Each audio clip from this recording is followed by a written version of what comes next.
ఒక్కసారి కొమ్మూరి గోల్డ్ కి కాల్ చేయండి. తాకట్లో ఉన్న మీ బంగారాన్ని విడిపించి మార్కెట్ ప్రైస్ కి వాళ్ళు కొనుక్కుని మిగతా డబ్బులు మీకు ఇచ్చేస్తారు. హాయ్, వెల్కమ్ టు మనం టీవీ. మనం టీవీ ఉన్నది మన కోసం. నేను మీ జర్నలిస్ట్ మనోజ్.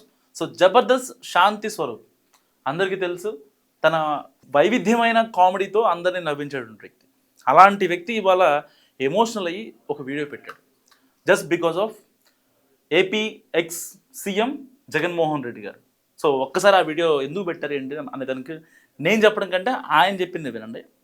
హలో అండి, అందరికి నమస్తే. నేను మీ శాంతి స్వరూప్ జబర్దస్త్. సో గత కొన్ని సంవత్సరాలుగా జబర్దస్త్ అనే కార్యక్రమం ద్వారా లేడీ గెటప్స్ తో మిమ్మల్ని ఎంటర్టైన్ చేస్తున్నారు. మీరు నన్ను అభిమానిస్తూనే ఉన్నారు. థ్యాంక్ యూ సో మచ్ అండి, మీ ప్రేమ అనురాగాలకి. అయితే ఈ రోజు ఈ వీడియో చేయడానికి ఒక ముఖ్య కారణం ఉందండి. ఆ కారణం చెప్పే ముందు మీకు ఒక వీడియో చూపిస్తాను, ఆ తర్వాత మనం మాట్లాడుకుందాం. మంత్రి సుభాష్, వాసంశెట్టి సుభాష్ ఇంకోడు ఏకంగా అశ్లీల డాన్సులు చేస్తూ ఏకంగా చిందులేస్తానంటారు. అశ్లీల డాన్సులు చేస్తూ ఏకంగా స్టేజ్ ఎక్కి చిందులేస్తున్నాడు మంత్రి. అసలు నాకు ఆశ్చర్యంగా ఉంది. అసలు సార్ చూశారు కదండి. నమస్కారం జగన్ గారు, మీరంటే నాకు ఒక అభిమానం ఉండేది. మీరు అంటున్నారు కదండి ఆ వీడియో ఉండేది అంటే ఇప్పుడు లేదు. ఆ మాట మాట్లాడిన తర్వాత అసలు ఎవరు అక్కడ ఉంది, ఆడన మగన అనే విచక్షణ జ్ఞానం లేకుండా జగన్ మాట్లాడిన మాటల వల్ల భీమవరం కార్యకర్తలు వచ్చి ఎదురు కూర్చున్నారు. సో వాళ్ళ ముందు ఆ వాసంశెట్టి సుభాష్ని ఏదో రకంగా తిట్టాలి. అండ్ జనసేన ఎమ్మెల్యే అరవ శ్రీధర్ విషయంలో వచ్చిన ఈ టాపిక్ విషయంలో టీడీపీలో జనసేనలో వైసీపీ కన్నా మించిపోయిన నేతలు చాలామంది ఉన్నారు. వైసీపీలో ఇప్పటిదాకా ఏదన్నా అమ్మాయిల ఇష్యూనో ఆంటీల ఇష్యూనో అంటే వైసీపీ నేతల గురించి మాట్లాడుకునేవాళ్ళు అని చెప్పి జగన్ మాట్లాడిన దానికి ఈవిడిచ్చిన రెస్పాన్స్ అనమాట ఇది.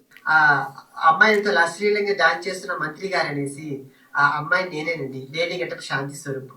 సో మీకు నేను తెలియకపోవచ్చండి, కానీ మీరు జగన్మోహన్ రెడ్డి గారు మీకే ముందు మీ కార్యకర్తలు కొందరు తెలిసే ఉంటాను కదండి. షోలు కూడా నేను చేస్తున్నాను కదండి. కొందరు మంత్రులకి, ఎమ్మెల్యేలకి, ఎంపీలకి నేను అది వాళ్ళ వైసీపీ వాళ్ళ షోస్ ఎన్ని చేశారు? 2019 నుంచి 2024 వరకు ఆవిడ చాలా షోస్ చేశారు. ఈవెన్ మీరు యూట్యూబ్లో కూడా చెక్ చేసుకోవచ్చు. చాలామంది ఎమ్మెల్యేలు, మంత్రులు వాళ్ళ అఫీషియల్ పేజీల్లో కూడా ఈ శాంతి స్వరూప్ వీడియోలు ఉంటాయి. అలాంటి వ్యక్తిని ఆడవాళ్ళతో సరసాలు చేస్తున్నారని చెప్పి నిండు సభలో వాళ్ళందరి ముందు మాట్లాడితే నీకు స్క్రిప్ట్ రాసి ఇచ్చిన వాళ్ళు తప్ప, క్రాస్ చెక్ చేసుకోకుండా ఏది పడితే అది మాట్లాడిన జగన్మోహన్ రెడ్డి గారు తప్ప మీకే వదిలేస్తున్నాను నేను. ఉన్నాను. కనీసం వాళ్ళు అడుగున్నా మీకు చెప్పేవారేమో. అది మీరు నిజ నిజాలు తెలుసుకోకుండా ఆ లేడీస్ తో అసభ్యంగా ప్రవర్తిస్తున్న మంత్రి గారు అనేసి ప్రచారం చేస్తున్నారండి. సో ఇప్పుడు నేను చెప్పేది మీ కాకపోయినా మంత్రి గారు అనలేదండి. పాపం శాంతి స్వరూప్ గారు ఆ వీడియో సరిగ్గా చూసుకుంటారు. జగన్మోహన్ రెడ్డి గారు ఎవడో అని చెప్పి మాట్లాడారు. ఒక మంత్రిని సరే డాన్స్ వేసిండా, ఇంకోటి వేసిండా, ఒక రాజ్యాంగబద్ధ పదవిలో ఉన్నాడు కదా, ప్రజల చేత ప్రజల కొరకు ఎన్నుకోబడ్డాడు కదా. కాస్త కూస్తో మీకులాగా జోగి రమేష్ని చంద్రబాబు నాయుడు ఇంటి మీద పంపిస్తేనో, లేకపోతే వెళ్ళి దాడి చేసిరండి, అద్దాలు ధ్వంసం చేసిరండి, రేపు పొద్దున్నే బ్రేకింగ్ అదే ఉండాలా అంటే మంత్రి పదవులు ఇవ్వలా. వాళ్ళ స్వయం కృషితో వాళ్ళు మంత్రిగా ఎదిగారు. నిజంగా వాసంశెట్టి సుభాష్ అనే వ్యక్తి చాలామంది తెలియదు. యంగ్స్టర్స్ని కొంచెం వాళ్ళకి ఊతం ఇవ్వాలి, వాళ్ళు రేపు పొద్దున సమాజానికి ఉపయోగపడతారు అన్న యాంగిల్లో యువత కావాలి, క్యాబినెట్లో యువత కావాలి అన్న యాంగిల్లో మాత్రమే వాసంశెట్టి సుభాష్ గారికి మంత్రి పదవి ఇవ్వడం జరిగింది. అంతేగాని లేకపోతే స్కాములు చేయమనో, స్కాములుగా మార్చేయమనో ఇలాంటి వాటికి కాదు కదా వాళ్ళకి మంత్రి పదవులు ఇచ్చింది. వాళ్ళు ఆదరిస్తున్నా మా ప్రేక్షకులకి మీరు నిజాలు చెప్పాలి కాబట్టి నేను చెప్తున్నానండి. ఈ జనవరి 15వ తేదీ అనగా సంక్రాంతి పర్వదినాన రామచంద్రపురంలో సంక్రాంతి సంబరాలు అనే ఒక కార్యక్రమం కార్మిక శాఖ మంత్రి వాసంశెట్టి సుభాష్ గారు హైదరాబాద్ గారి టీంని పిలవడం జరిగిందండి. దాంట్లో భాగంగా మేమందరం టీముగా వెళ్ళాము. మరి మేము వెళ్ళినప్పుడు ఎంటర్టైన్ చేయాలి కదండి, డాన్స్ చేస్తాం, స్కిట్లు చేస్తాము. అందులో భాగంగా మేము డాన్స్ చేస్తూ ఆ మంత్రి గారు ఆయన కూర్చొని ఉంటే ఆయన మేము బలవంతం పెట్టి, సార్ మాతో పాటు మీరు 2 స్టెప్పులు ఏంటి సార్ అని మేము బలవంతం పెడితే ఆయన మా కళాకారుల్ని కాదనలేక ఆయన మా మీద గౌరవంతో వచ్చి 2 స్టెప్పులు వేశారు. ఇంకొక విషయం తెలుసా అండి, నాతో ఆయన డాన్స్ చేయలేదండి. ఆయన డాన్స్ చేస్తున్నప్పుడు నేను ఆయనతో వెళ్ళి నేను 2 స్టెప్పులు వేశానండి. దానిపోయి మీరు రికార్డింగ్ డాన్స్ అని చెప్పి సృష్టించేసి అందరినీ బ్యాడ్ చేస్తున్నారు. అక్కడ రికార్డింగ్ డాన్స్ అంటే ఒంటి మీద బట్టలు లేకుండా చెడ్డీలతోటి అమ్మాయిలతో డాన్స్ చేస్తే రికార్డింగ్ డాన్స్ అంటారండి. ఆ రికార్డింగ్ శాంతి స్వరూప్కి ఉన్న జ్ఞానం కూడా మాజీ సీఎం జగన్మోహన్ రెడ్డి గారికి లేదు అని చెప్పడానికి ఇది ఒక పర్ఫెక్ట్ ఎగ్జాంపుల్.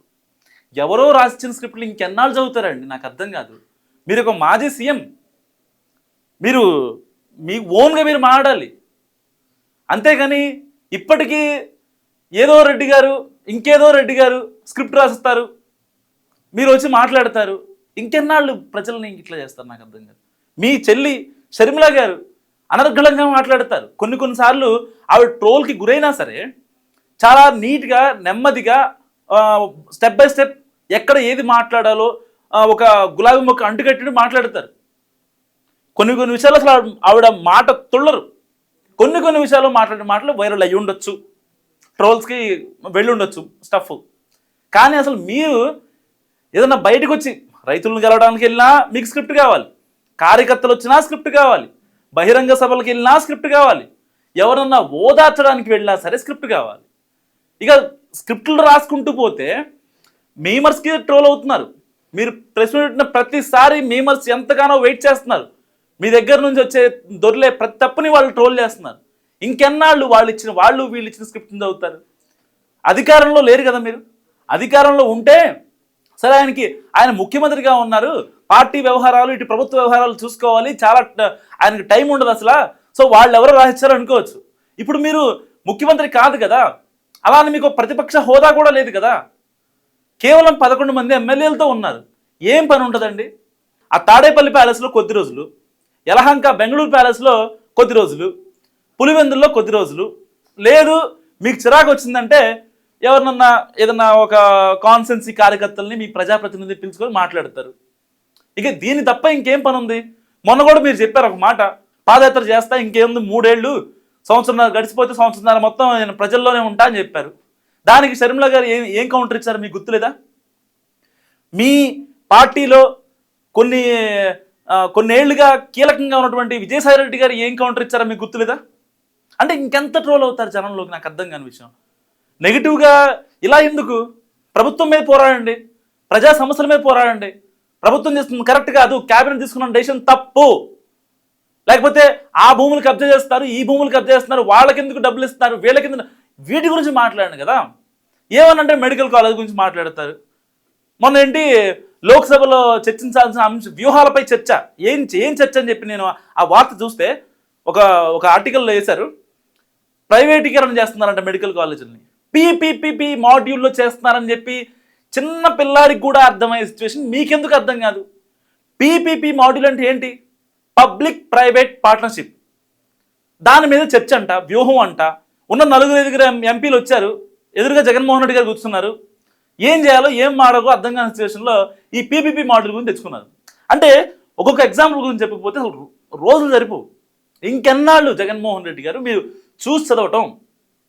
ఎప్పుడు ఇంకా మీరు అనర్గళంగా మాట్లాడేది ప్రజా సమస్యలపైన ఎప్పుడు మాట్లాడతారు? శ్రీకాకుళం నుంచి ఇక్కడ కడప, కర్నూలు వరకు ఏం సమస్యలు ఉన్నాయి, ఏ జిల్లా ఎక్కడుంది, ఏది హెడ్ క్వార్టరు, ఎక్కడ ఏ బేసిన్ రావాలి, ఎక్కడ పారిశ్రామిక వాడలు రావాలి, ఎక్కడ ఇంకా ఐటీ కంపెనీలు రావాలి, ఇలాంటి వాటి మీద మీకు ఇంకా గ్రిప్ ఎప్పుడు వస్తుంది? ఇలాంటి వాళ్ళు కూడా మిమ్మల్ని ఇదిగా మాట్లాడేస్తున్నారంటే అసలు నాకే బాధగా ఉందండి. వాళ్ళు ఒక కమేడియన్స్, కళను అమ్ముకునే వాళ్ళు. వాళ్ళ గురించి కూడా మీరు బ్యాడ్ చేసి, వాళ్ళు ఎవరో కూడా తెలుసుకోకుండా ఎవరో ఇచ్చిన స్క్రిప్ట్తో మాట్లాడి ఇంకెన్నాళ్ళు వైరల్ అవుతారు మీరు? ఇంకెన్నాళ్ళు మీమ్ కంటెంట్ అవుతారు? ఒక్క నిమిషం ఆలోచించండి. మీరు ప్రశాంతంగా పడుకొని స్నానం చేసి పడుకునే ముందు ఒక్క నిమిషం ఆలోచించండి. పోనీ మీ సోషల్ మీడియా టీంని అడగండి, ఎన్ని మీమ్స్, ఎన్ని రీల్స్ వైరల్ అవుతున్నాయి మీ గురించి. దాదాపుగా మీరు ఒక ప్రశ్న పెట్టారంటే కొన్ని వేల మీమ్స్ పడుతూ ఉంటాయి. సో టీడీపీ సోషల్ మీడియాలో కాదు, బయట ఇన్స్టాగ్రామ్ మీమ్స్ కంటెంట్లో కొన్ని వేల మీమ్స్ పడుతున్నాయి. అంతమందికి మీరు ఎందుకు ట్రోల్ కంటెంట్ అవుతున్నారు? ఎందుకు అంత స్టఫ్ ఇస్తున్నారు? ఎవరో రాసిన చదవకుండా ఉంటే ఇదంతా బాధ ఉండదు కదా. శాంతి స్వరూప్ లాంటి వాళ్ళు వచ్చి బయటకు వచ్చి జగన్మోహన్ రెడ్డి గారు మీరంటే ఒకప్పుడు గౌరవం ఉండేది, ఇప్పుడు గౌరవం లేదు అని చెప్పి దిగదార్చుకోవాల్సిన మిమ్మల్ని మీరు దిగదార్చుకోవాల్సిన అవసరం ఎందుకు వచ్చింది? నాకు మస్తు కామెంట్ చేయండి. చూస్తూనే ఉండండి మనం టీవీ.